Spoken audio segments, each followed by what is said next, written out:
Today we're going to talk about the health science programs at Green River Community College. We'll begin by looking at the options available to students, give a brief summary of each program, and what the current application requirements are.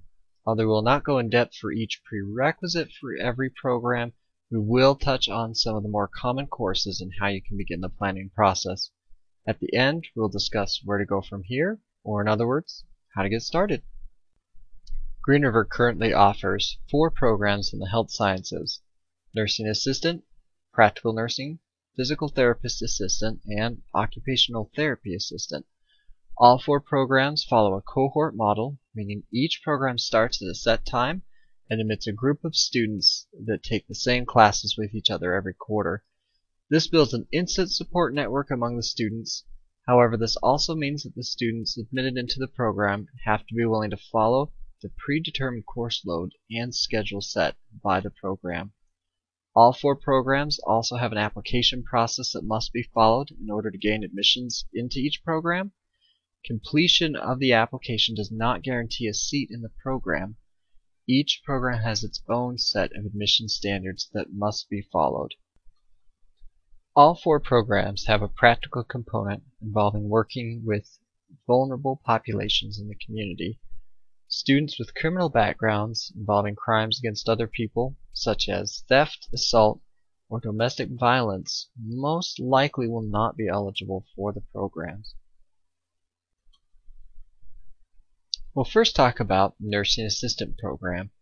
The Nursing Assistant Program is 1 quarter long, making it the shortest of the 4 programs. It prepares students to become certified nursing assistants, or in other words, CNAs.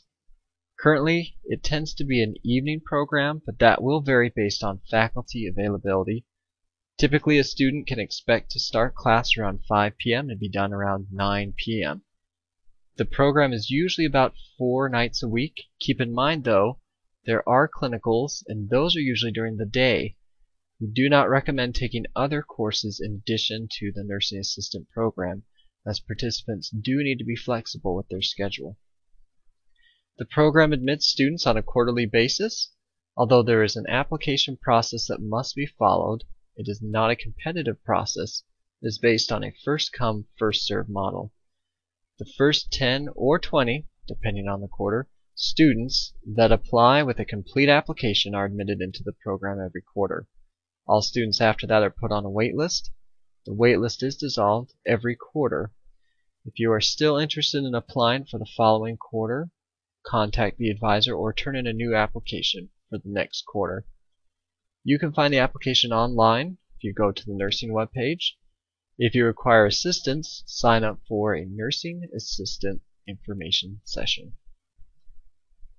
In addition to CNAs, there are many other pathways you can go within nursing. I encourage you to explore your options. The following chart gives you an overview of some of those routes.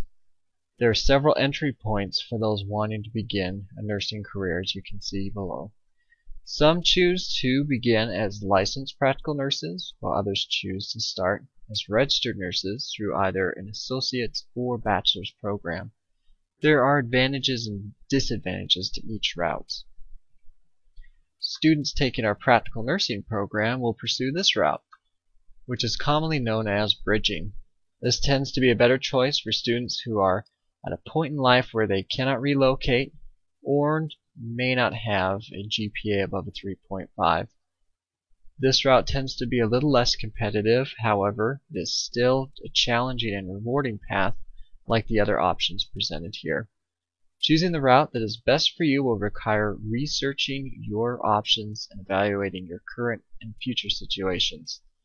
You can obtain a Bachelor's of Science in Nursing using the bridging route in about the same amount of time as going directly into an RN program.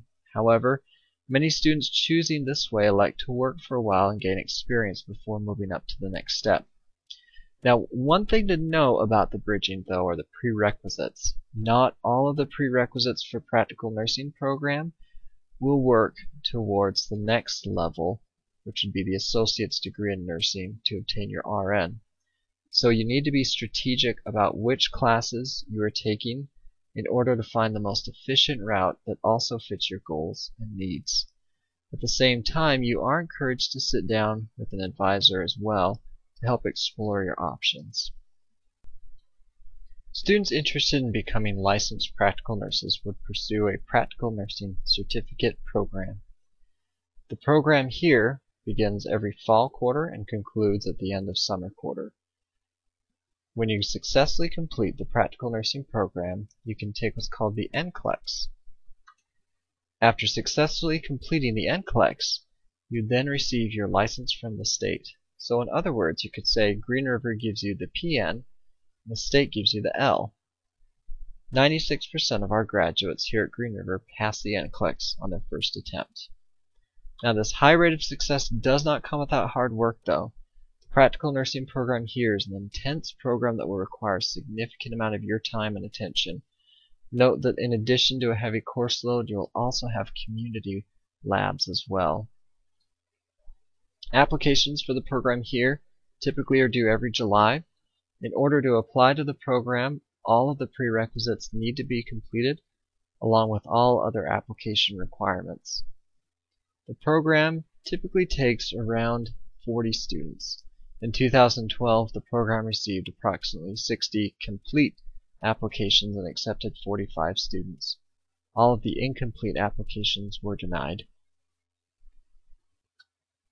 In addition to the course prerequisites, students should also complete the following as well. In order for a student to prove they have successfully completed high school or the GED examination, they are required to include a sealed official transcript in their application packet.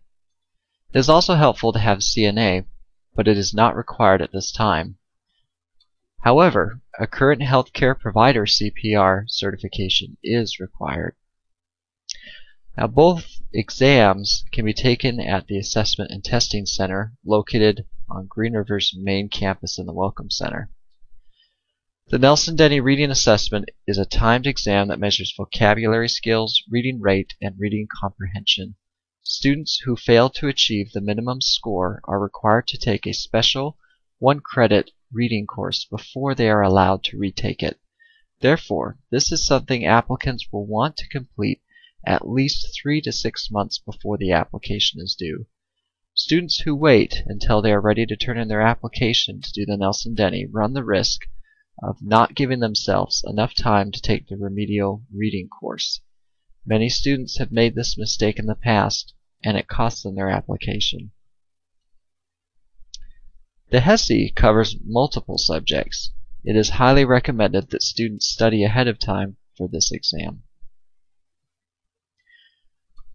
Oftentimes, students have specific questions regarding the program that cannot be answered by an advisor. Attending the mandatory meeting with the nursing faculty gives students a chance to meet one of the nursing faculty and get those questions answered. If a student fails to attend one of these meetings before turning in their application, they will not be accepted into the program. Don't let a 30 to 60 minute meeting stand in between you and turning in a complete application. Although it is not an application requirement, it is highly recommended that you regularly meet with a Green River Health Science advisor. Students are also now required to have the immunizations and the 2-step TB test done before applying. A complete list is on the website for the nursing program and on the application. Some immunizations may cost a considerable amount of money. Please try and get these done as soon as possible. Every fall, a cohort of 32 PTA or physical therapist assistant students begin the program. Because the application is due mid-April, you'll want to begin your prerequisites and job shadowing requirements several quarters beforehand. The application for this program is a point-based application, meaning that your scores are going to be based on grades, experience, the essay you include in the application, and anything else as specified in the application packet. Like the nursing programs, students must turn in a complete application if they want to be considered. In 2012, the PTA program received approximately 85 applications. Now, students interested in this program need to be available Monday through Friday from about 8 a.m. to 4 p.m. The faculty and advisors recommend in the program that students limit outside obligations, like work, to about 40 hours a week or less. The program is 6 quarters in length, and the final quarter, as you can see below, is spent doing full-time clinicals. You'll do 6 weeks at one facility, then another 6 weeks at a different type of facility to give you a well-rounded experience. In most respects, the Fall Start OTA, or Occupational Therapy Assistant program, mirrors the PTA program. However, the program is 7 quarters long because the last 2 quarters are full-time clinicals. In 2011, 48 students applied for the OTA Fall Start program. In addition to the Fall Start option, students can also pursue the OTA degree in a hybrid format. The Spring Start option is designed for students who need more flexibility in the day hours. However, students need to be self-directed, computer literate, and have ready access to the internet. Since the credit load is slightly less most quarters, the program is 9 quarters long. However, students continue coursework even into the summer, so the program is still done in just over 2 years. Since students usually don't meet more than 2 nights a week, though, more work needs to be done outside of the classroom. However, take note that clinicals at the end are still taking place in the daytime and last 2 quarters, and they are still full-time, and again, like I mentioned, in the day. In 2012, 19 students applied for the 16 seats that are open for this program. For both programs, you need a 2.5 or higher college cumulative GPA in order to apply. This includes all college-level coursework, whether it's anatomy and physiology or pickleball. Each prerequisite also has a minimum grade. You must have all of the prerequisites successfully completed before you can apply to either program. However, if you are completing the last anatomy and physiology course, you are still permitted to apply without being penalized. However, if you're accepted into the program, admissions is conditional on Anatomy and Physiology 2 being complete with at least the minimum grade and done by a certain date that will be specified in the application. One note of caution for students interested in OTA: you're only allowed to repeat each prerequisite course once within a 5-year period. In addition to the prerequisite courses, the OTA and PTA programs require that you complete 20 job shadow hours. In order to provide valid documentation that you shadowed at a facility, the clinician needs to fill out a job shadowing form and give it back to you in a sealed envelope. This form can be found on the website. Green River does not supply a list of facilities for you to contact. It is up to you to find those facilities. For both programs, you will want to shadow in more than one type of setting to improve your score and give you a better idea of the opportunities within the fields. Due to the competitive nature of the PTA program in recent years, you may also want to do more than the minimum 20 hours. However, doing anything over 20 hours for the OTA program will not benefit your score. Work within healthcare may also improve your chances in both programs. With the exception of the nursing assistant program, there are a few courses that have to be successfully completed in order to apply to each program. Although we will not take the time to go through each set of prerequisites for each program, there are some noteworthy courses that should be mentioned. First, though, oftentimes it will take students more than 1 or even 2 quarters to complete the prerequisites. Remember, patience is the key. Most programs are going to require at least some prerequisites. If you live in another part of the state, you can still most likely complete the prerequisites at a community college close to you. However, it is essential that the course taken at another community college transfers in to Green River. One of the best indicators of transferability is by watching for an ampersand in the course prefix. That means it is a common course number. If that common course number matches the common course number here, it will probably transfer in. Also, make sure you are acquainted with the repeat policies and the expiration dates that are in place for some of the prerequisites in the programs. For example, your anatomy and physiology courses are only valid for 7 years if you want to apply them towards the PTA or OTA programs. Using the planning guides for the programs and working with an advisor, you can familiarize yourself with the specific courses required for each program. However, since there are many courses that overlap, we'll take a few moments to touch on the following courses. All 3 programs ask for an English composition course. Although either of the 2 courses listed here will work, note that the English & 101 is a common course number and will transfer better to other colleges. Also, this course tends to prepare students better for the high writing standards in each program, and students have to be eligible to take English 101 anyway in order to take any of the AP classes. Now the math requirements are going to be different for each program. If you have not taken math at a regionally accredited college before, you will need to take the Compass assessment in order to get placed in the proper course. The Compass assesses students' reading, writing, and math skills. You will be placed into your math class based on your math score on the Compass. It is usually not necessary to review reading and writing before taking the Compass. Most of us read and write on a daily basis. However, the same is rarely true when it comes to algebra. If it has been longer, therefore, than about a year since you have taken a math course, brush up on your math before taking the Compass. Otherwise, your score will not accurately reflect your true math skills and you may be delayed. Students taking their prerequisites at Green River have 2 choices when it comes to completing their anatomy and physiology. Both tracks have their advantages and their disadvantages, so let's go ahead and take a closer look. Green River offers a 100-level anatomy and physiology series, AP 103-104. They're entitled Essentials of Human Anatomy and Physiology. However, don't be deceived by the word essentials. On average, students need to spend 20 to 30 hours a week on these courses in order to be successful. In order to prepare yourself, the faculty who teach these courses recommend that students take AP 100 before attempting AP 103 if you've never had an anatomy and physiology course before. Also, keep in mind that all science courses now require at least eligibility for English & 101. Therefore, there may be some classes that have to be complete before attempting any of the anatomy and physiology courses.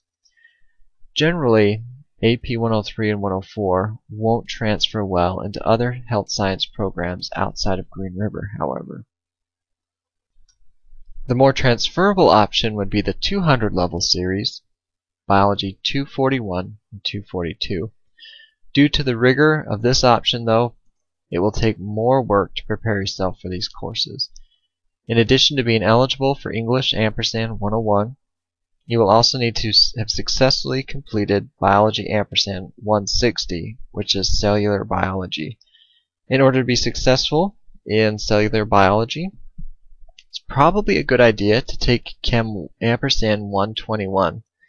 However, in order to be eligible for Chem & 121, there may also be some math you'll need to do first.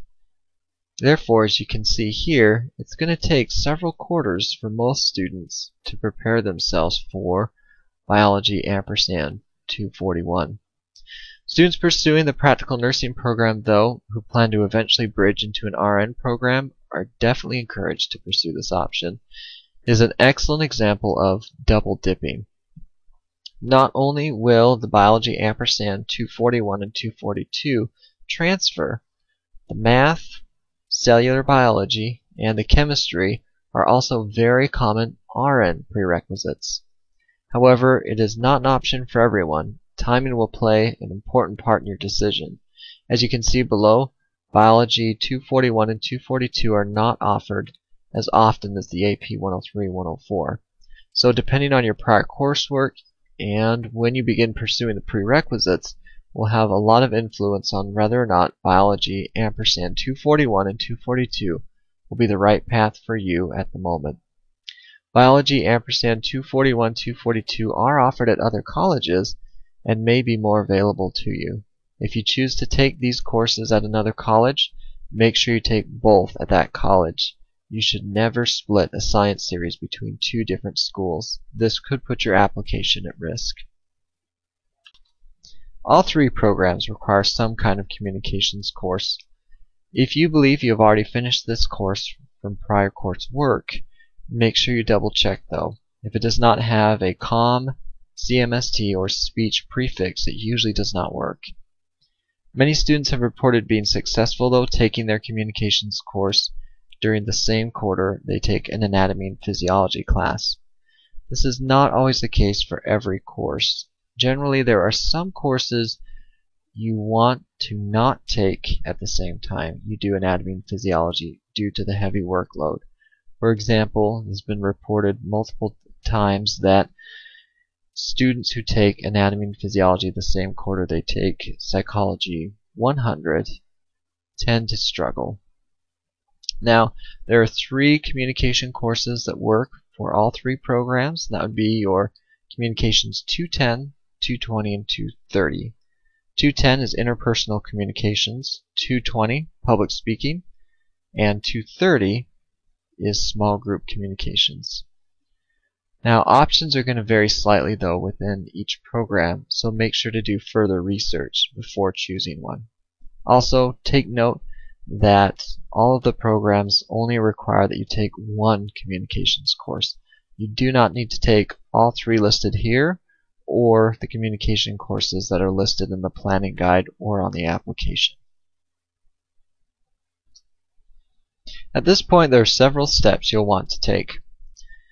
First, you should do further research. Here are some websites with helpful information. Voice.org is a website with more occupational information about all of the occupations listed here in this information session and where they will lead you to. If you want to access this website off campus, call Career and Advising Center for the site key. AOTA.org will give you more information about occupational therapy, and APTA.org will give you more information about physical therapy. Washington Center for Nursing will give you more information about nursing here in Washington State. And after you've done some more research and decide to pursue one of these programs, I highly recommend you come in and meet with an advisor to create a quarterly plan. You can contact Career and Advising to make that appointment at 253-833-9111, extension 2641. Another important step that you'll want to take is finding out how you're going to pay for college. If you go to greenriver.edu/moneyforcollege, you can find some excellent resources to help get you started. Also remember, it is never too early to begin your job shadowing. Remember, job shadowing is a requirement if you're interested in applying for either the PTA or the OTA programs. However, you may want to do some job shadowing even if it is not required for your program. This may help you decide whether or not a particular career is right for you. If you're interested in getting started here at Green River, you'll want to take the following steps.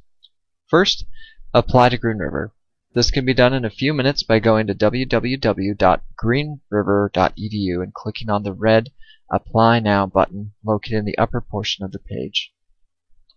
In addition to applying, you'll need to determine what kind of English and math courses to get started with. If you have not attended college before or have not taken English and math classes in college, go to our Welcome Center and take the Compass assessment.